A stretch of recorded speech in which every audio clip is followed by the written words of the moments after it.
ডিম পছন্দ করে না এমন কাউকে হয়তো ইহজগতে খুঁজে পাওয়া দুষ্কর। তাই আজকে শেয়ার করছি ডিমের একটি লোভনীয় রেসিপি, ডিম ভুনা। ডিম ভুনা করার জন্য ডিমগুলোকে আগেই সেদ্ধ করে আমি হলুদ লবণ দিয়ে ভেজে নিয়েছি। এবার কড়াইয়ে তেল দিয়ে গরম মশলা দিয়ে অনেকখানি পেঁয়াজ ভেজে নিলাম। যেহেতু অনেকটা কোয়ান্টিটিতে করছি তাই অনেকখানি পেঁয়াজ দিলাম।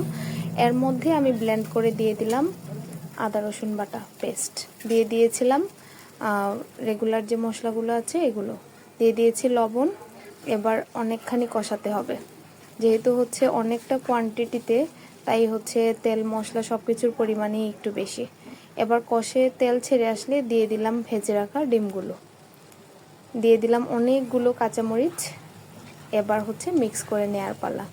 মিক্স করে একটু ভুনে আসলে এর মধ্যে জল অ্যাড করে দিব।